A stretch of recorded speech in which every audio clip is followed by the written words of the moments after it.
Share का मतलब होता है हिस्सा। अब वो चाहे किसी बिजनेस को लेकर हो या फिर स्टॉक मार्केट में।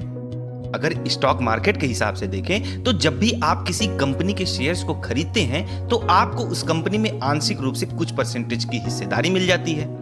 इसका मतलब यह हुआ कि एक यूनिट शेयर उस कंपनी में आपके पार्शियल ओनरशिप को रिप्रेजेंट करता है, और जो भी व्यक्ति या ऑर्गेनाइजेशन इन शेयर्स को ओन करती है उसे शेयर होल्डर कहा जाता है।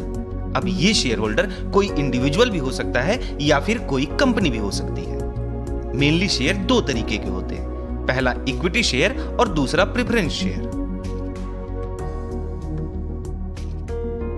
इक्विटी शेयर्स एक तरह का ऐसा फाइनेंशियल इंस्ट्रूमेंट है जो कंपनी में पार्शियल ओनरशिप को रिप्रेजेंट करता है, और इसके साथ ही ज्यादातर कंपनी शेयर होल्डर्स को वोटिंग राइट्स भी देती है। अपने वोटिंग राइट्स का यूज करके share holders board of directors का चुनाव कर सकते हैं। इसके अलावा इक्विटी शेयर होल्डर्स को दो तरह से रिवार्ड दिया जाता है, जो कि डिविडेंड्स या कैपिटल एप्रिसिएशन हो सकता है। पर किसी भी कंपनी के लिए इक्विटी शेयर होल्डर्स को डिविडेंड देना मैंडेटरी नहीं होता है, लेकिन शेयर होल्डर्स को लंबे समय तक किसी कंपनी में इन्वेस्टमेंट के लिए कैपिटल एप्रिसिएशन दिया जा सकता है।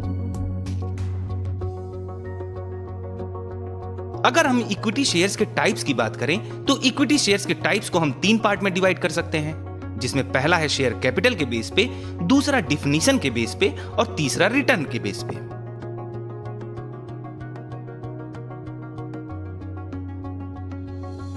ऑथोराइज्ड शेयर कैपिटल का मतलब है कि कोई भी कंपनी इक्विटी शेयर जारी करके मार्केट से मैक्सिमम कैपिटल प्राप्त कर सकती है।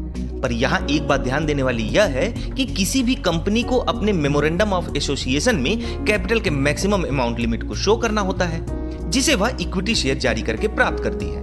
और अगर कंपनी चाहे तो एक्स्ट्रा फीस पेड करके और कुछ लीगल प्रोसेस के बाद इस लिमिट को बढ़ा भी सकती है।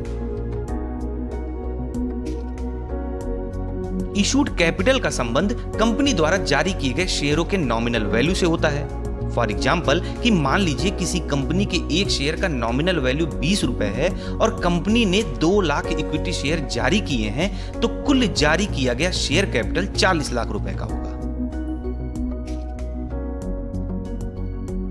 सब्सक्राइब्ड शेयर कैपिटल किसी कंपनी द्वारा जारी किया गया वो कैपिटल अमाउंट होता है जिसे इन्वेस्टर द्वारा सब्सक्राइब किया गया है।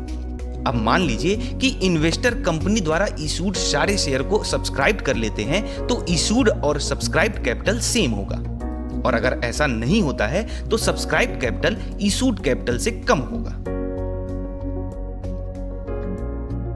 पेड अप कैपिटल वह पूंजी होती है जो किसी कंपनी को अपने द्वारा जारी किए गए शेयर्स के अगेंस्ट में प्राप्त होती है। वैसे तो कोई भी कंपनी जनरली आईपीओ के थ्रू ही पेड अप कैपिटल प्राप्त करती है, और ऐसा इसलिए होता है क्योंकि कंपनी को अपने शेयर्स के बदले डायरेक्ट निवेशकों से पैसे प्राप्त होते हैं। यदि निवेशक एक बार में ही फुल अमाउंट पेड कर देते हैं तो सब्सक्राइब्ड और पेड अप कैपिटल समान होते हैं।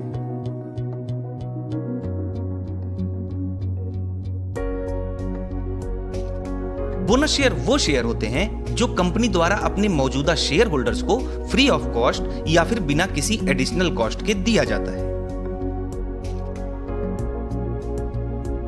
अगर कोई भी कंपनी शेयर बाजार में ट्रेडिंग के लिए अपने कुछ नए शेयर ऑफर करती है, तो यदि वह चाहे तो उसके पहले वह अपने एग्जिस्टिंग शेयर होल्डर्स को स्पेशल प्राइस या स्पेसिफिक टाइम पीरियड के भीतर उन शेयरों को दे सकती है। तो ऐसे ही शेयर राइट शेयर कहे जाएंगे। स्वेट इक्विटी शेयर एक तरह का रिवॉर्ड होता है जो किसी कंपनी द्वारा अपने किसी एम्प्लॉय को उसके सिग्निफिकेंट कंट्रीब्यूशन के लिए रिवॉर्ड के रूप में दिया जाता है। आमतौर पर सारे इक्विटी शेयर पर इन्वेस्टर को वोट देने का अधिकार प्राप्त होता है, लेकिन अगर कंपनी चाहे तो शेयर होल्डर को एज ए एक्सेप्शन या कंडीशनल तौर पे नो वोटिंग राइट्स या जीरो वोटिंग राइट्स वाले शेयर भी इशू कर सकती है। ऐसी कंडीशन में कंपनी चाहे तो उन शेयर होल्डर्स को सामान्य से अधिक रिटर्न देने की भी पेशकश कर सकती है।